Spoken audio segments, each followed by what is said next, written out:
Hi, this is Dwayne Smith, and I am coming from Lima, Peru this evening, here on a medical missions trip with Sussex County Bible Church, joining with La Roca Church here in Lima. I'm here tonight with Bryan Kaiser. Bryan is the owner and operator, CEO, head honcho at God's Eyes Ministry, and we've been working together this week in a medical missions trip. And one of the things that I've been so encouraged about is Bryan's story of how God radically changed his life. And we've been kind of eyewitnesses to his ministry. Some of our people have been working in that ministry, and it's been just a huge blessing. I wish you all could be here to see it. But Bryan, it's great to have you, and just want to get you to share your story. We heard his story the other night at an event we were at, and I was so moved by it. I wanted to capture it on video. So thanks again, Bryan, for being willing to do this. And just tell us a little bit about yourself, your backstory, and how the Lord kind of moved you from the career you were in to becoming a missionary. Okay, nice to be here tonight, Dwayne. I'm just going to start the story when I'm 48 years old. And I was successful, had a successful career going and living life in suburbia. And one day I was at church, and the pastor used the word legacy in a sentence. And I began to ponder what my legacy would be. Things were going really good in my life. My wife had a great career. I had a number of optical businesses up and running, and we were enjoying life. And but when I started thinking about what my legacy would be, I said a prayer that day quietly from the pew, and I asked Father what the answer to that question was. And I've heard you're rarely prepared for the moment that changes your life, and this was going to be my moment. Because when I asked that question, the Lord answered, and audibly I heard, "You're going to make eyeglasses for the world's poorest people." Well, I was pretty shocked. I looked around, in fact, to see if any of my friends were playing a joke on me, but there was no one there. And I nudged my wife and I said, "I'm going to make eyeglasses for poor people." Well, that was a brand new concept for me because I only made glasses for wealthy people. And all my opticals were in very affluent suburbs. And I told my wife that, and she nudged me back and said, "Now be quiet and listen to the sermon." But I couldn't hear another word the pastor said. Something just happened that I couldn't explain. And I went home, and I got on Google and I looked up how many poor people are there in the world who need eyeglasses. And I found a few statistics. The World Health Organization estimated 517 million people will never receive the glasses that they need.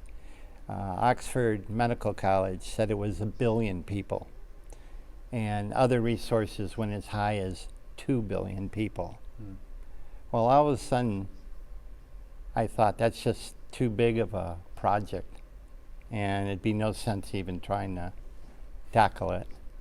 And I was kind of surprised at myself that this incredible moment I had with Father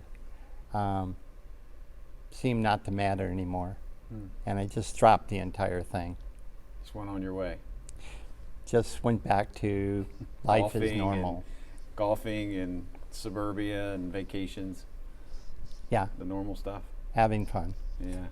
And 3 weeks afterwards, one night my wife told me she had to talk to me. And I said, "What is it, honey?" And she said, I have to tell you, I Googled medical missionary organizations today, and I wrote them and told them you would make them free eyeglasses. Well, my response wasn't very good. I said, "Why'd you do that?" I go, "Do you know how much money that's going to cost us? This isn't going to, this isn't part of our life's plans." Yeah. And she responded in the least condescending, the most loving way possible. And she said, I did it because when God tells you to do something, you should do it. And those words cut me right to my heart, because I thought, I should be the one saying those words. You know, I'm the spiritual head of the household. And I was a little ashamed, a little embarrassed. And I didn't even respond to her. I just left the room. Well, after that, I had been praying that Google would shut down my Gmail account, because I figured when you offer something for free, millions of people are going to respond. Right. Only something unusual happened, and that was nobody responded to those emails. And I thought, wow, we dodged a bullet there. Until a few months later, a missionary eye doctor in Honduras wrote me and said, if you could help me, that would be a godsend. Well, now I had a big dilemma, because I had what I felt was a clear calling from God, what I was supposed to be doing. And now I had a real live person expecting my response. Only I didn't want to do it. You see, from a business perspective, it made no sense. Right. You would have to work more, it would cost you more money, and you weren't going to be remunerated for it. Right. So I had no desire to do it. Well, when you don't do what God wants you to do, sleepless nights start.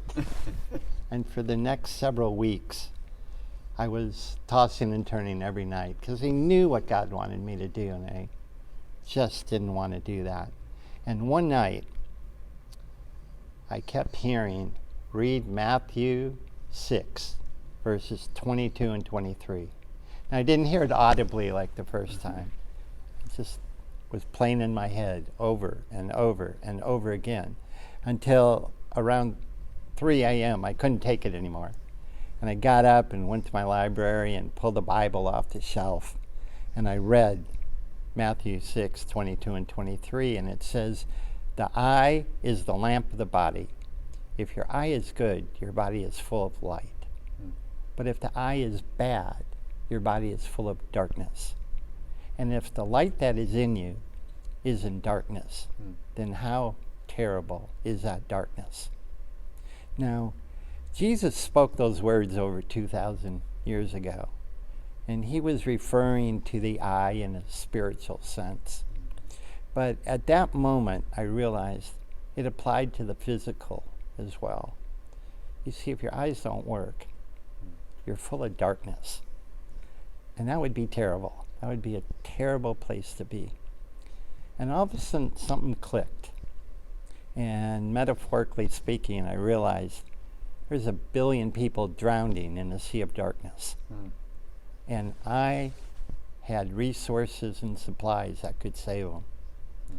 And I thought to myself, how much would I have to hate those people not to help them? And something broke in me that night. And I just realized I needed to do this. I needed to help people who couldn't see. And the next day, I contacted that doctor in Honduras who had written me. Her name was Dr. Valerie Colby. And I wrote her and said, I'm happy to help you. I'll send you supplies. What is your address?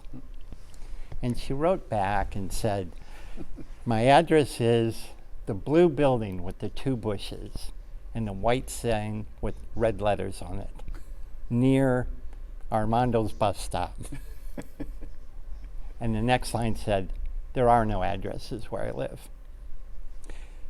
So I said, well, how do I get stuff to you? And she goes, I don't know, you contacted me. Guess she thought we were some big company or something.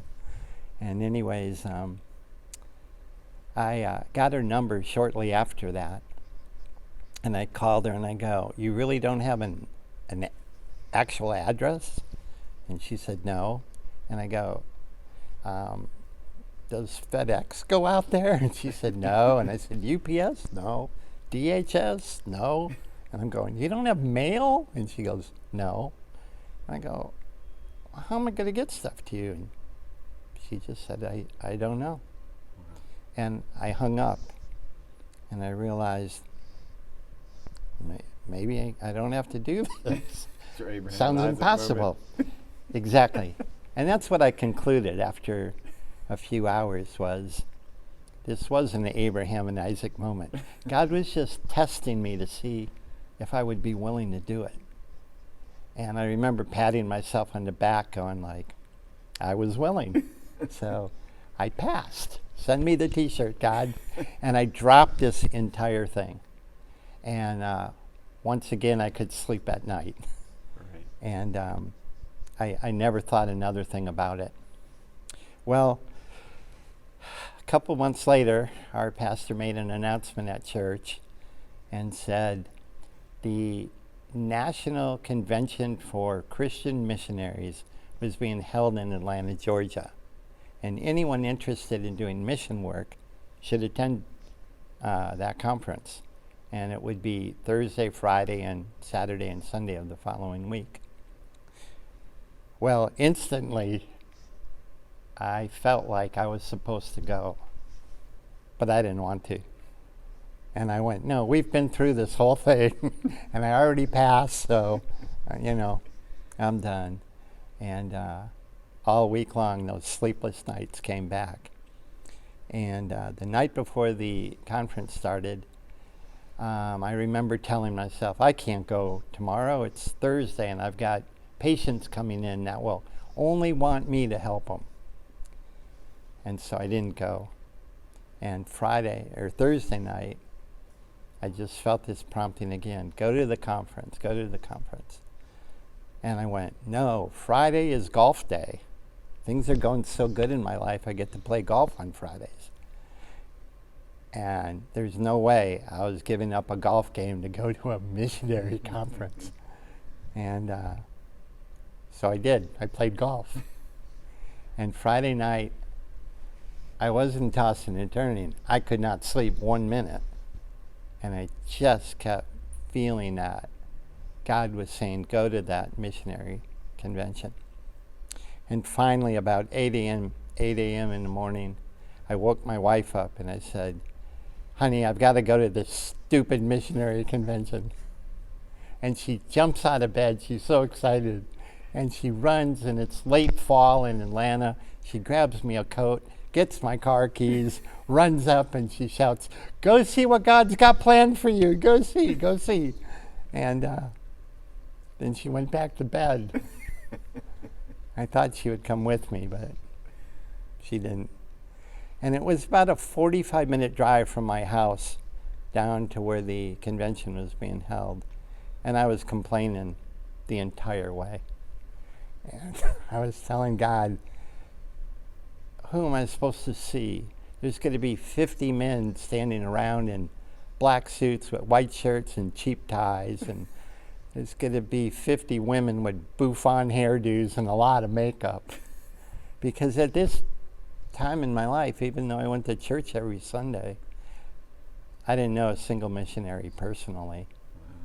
And I knew what they did, and I didn't want to do that. Right. And so I complained the entire drive to the convention. And when I got there, there weren't 50 people there. There were 7,000 people there. And over 600 missionary groups were in the exhibit hall. And I remember thinking to myself, this is like an eye convention that I attend to every year. And I didn't know missionaries had conventions. But now I was really perplexed. Who am I going to see of these 7,000 people?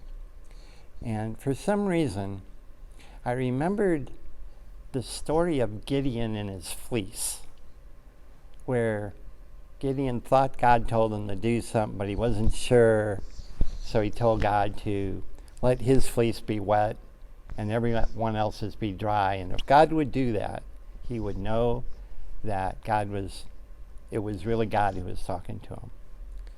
And so I came up with my own fleece.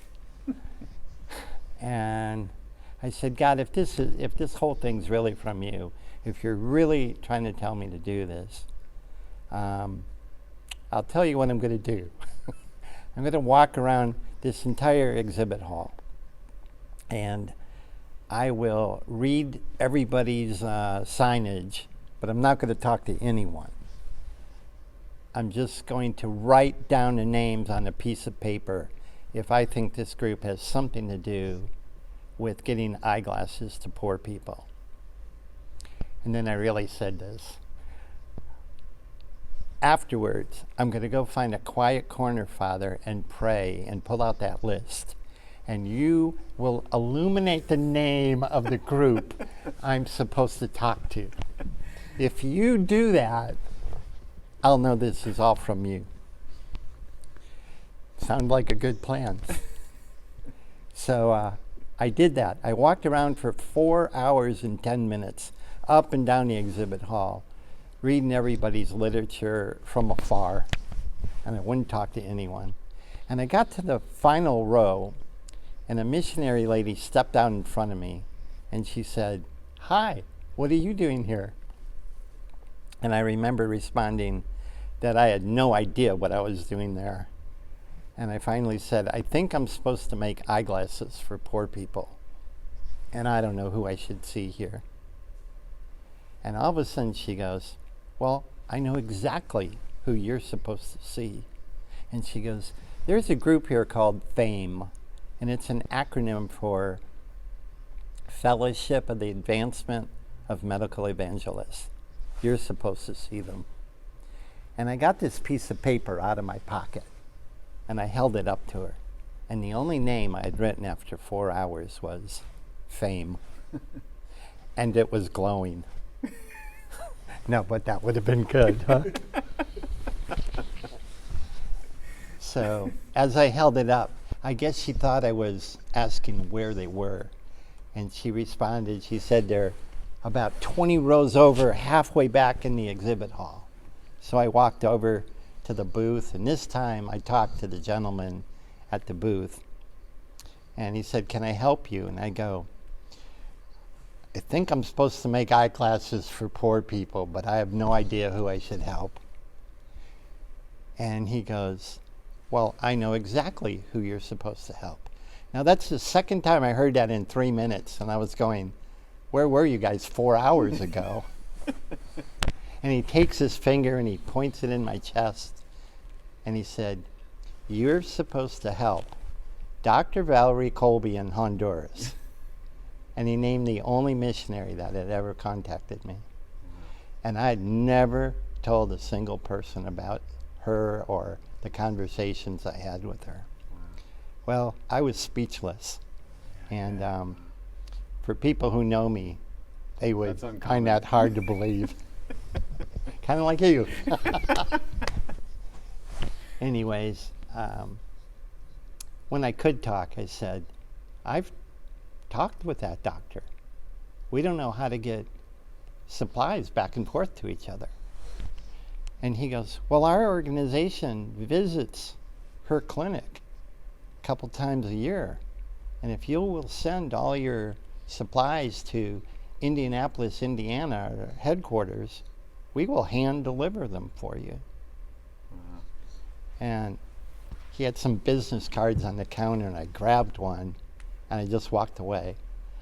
And I went outside, I left the convention, and I looked up to the sky, and I said, "You really want me to do this, don't you?" And I didn't know it at the time, but that was the moment that God's Eyes Ministry started. Mm. So after that, I began sending supplies to her practice in Honduras. And she would email me prescriptions, and we would fill them in our optical lab and mail them back to her. And shortly afterwards, we found another way to get supplies in Honduras. A captain from American Airlines flew regularly to Tegucigalpa, and she would take our supplies and hide it in a bunch of used clothing so it would make it through customs. Wow. And she would deliver the glasses to Dr. Valerie Colby. Oh, wow. And after I started doing that for a while, another doctor heard about us, and this time in Haiti. And she called me and said, "Could you help me as well?" And I said, "Well, go easy on me. This is on my nickel." Well, she started sending me huge orders. Right. And slowly others heard about me. And after a while, I started rethinking this whole thing. Because not only was it getting expensive, it was using up a lot of my free time. Right. And 14 months after I began, one of the pastors at my church said, "Would you like to go to Honduras and meet Dr. Colby?" And I went, "Yes, I would." Yeah. And I thought maybe if I saw what my supplies were doing, it might diminish this anxiety I was beginning to have about how much it was costing. And we took a small group from our church and went down there. And this was the first time I experienced real poverty. We drove up to the eye clinic through some of the worst poverty you'd ever see. Her clinic was on top of a mountain outside of Tegucigalpa, and the whole mountain was loaded with shacks with little or no electricity or toilets or running water. And as we drove through all that, I saw the blue building with the two bushes, and we had arrived. And it was there that God really got through to me, that there was more to life than making money and spending it on your family only and worrying about their lifestyles and your own. And on that trip, I actually got to deliver to a little girl one of the pairs of glasses I had made back home.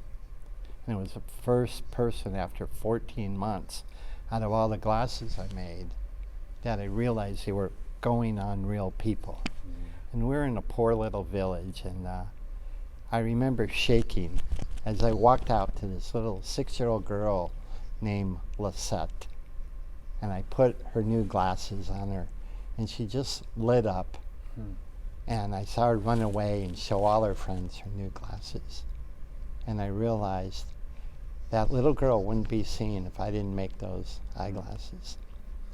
Well, the rest of the trip was a lot more of the same. And I was just moved by the impact a pair of glasses can have on somebody's life.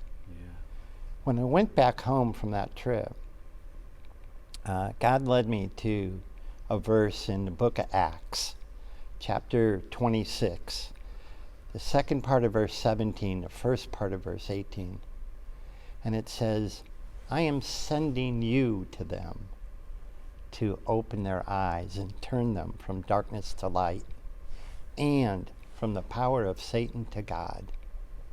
And when I read those words, it might as well had my name written in it. I am sending you, Bryan Kaiser, to them. And instantly I knew not only did I have to supply missionary eye doctors with eyeglasses, he was going to send me to help the people. And I would have to become evangelistic in order to turn them from the power of Satan to God. And that led me on a 2-year journey of sleepless nights again, trying to figure out how I would ever pull this off. And finally, I after many conversations with Father, one night I just said, "Okay, I'm all in, Lord." And I closed down my lab, and I tried to keep up some satellite offices so we would have some income coming in. And a couple years after that, we shut those down. And I went full time into the field. And that was 14 and a half years ago. And I've now been to over 400 villages around the world. Wow. In some of the poorest villages, even in garbage dumps, Yeah. where we held eye clinics and helped the poor to see. Mm. And told them the good news of the gospel of Christ, that their sins could be forgiven. Mm. And it's been an amazing run. Yeah, praise the Lord. That's Yeah. wonderful. I know I've been just incredibly blessed to witness it firsthand in the clinic, and I know today we were just talking at our debrief about the 95-year-old lady. Can you share that story a little bit about what happened today? I know that's just one of many, but that Yeah. was the one I got to see. Well, today at the eye clinic and the medical clinic that Summit Bible Church was holding, we Sussex Bible that's Church. I'm so sorry. I was thinking there must have been another church out there that represented. It's all good. So many churches, so many names. Anyways, we had a 95-year-old lady come in a wheelchair, and she couldn't make it upstairs to the eye clinic. But we have portable exam equipment, so we brought it downstairs to where she was. And as we tested her eyes, I found out she's got bad cataracts. Mm. And she was unable to afford the surgery years ago that she needed to help her vision improve. And now it's too late for her to have surgery.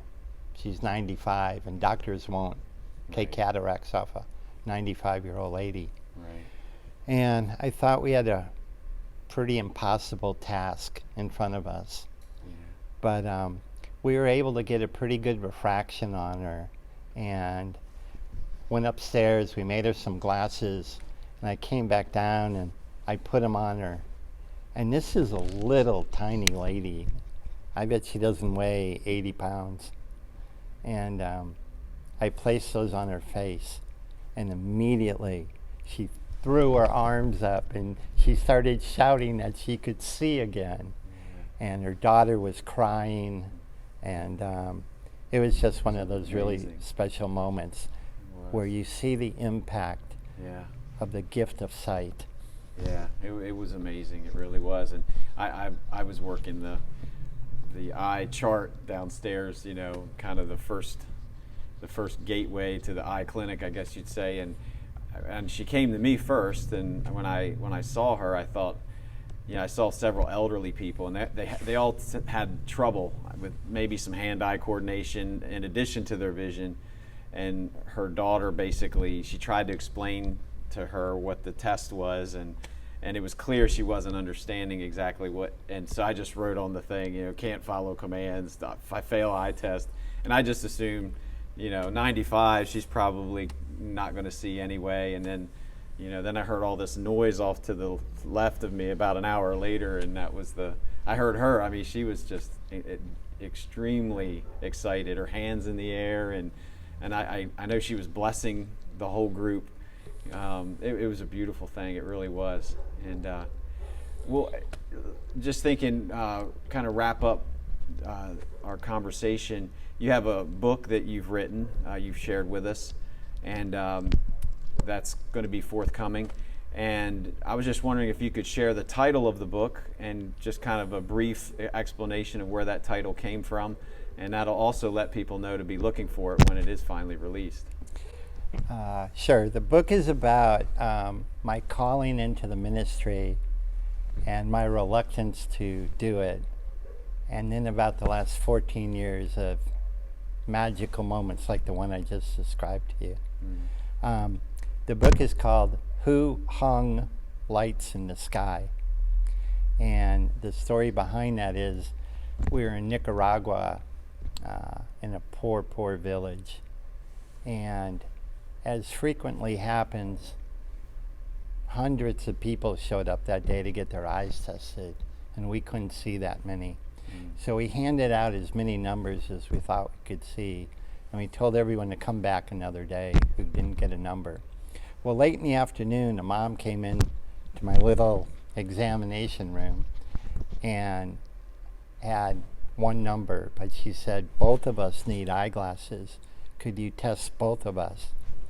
But she was about the 20th person to ask me the same question that day.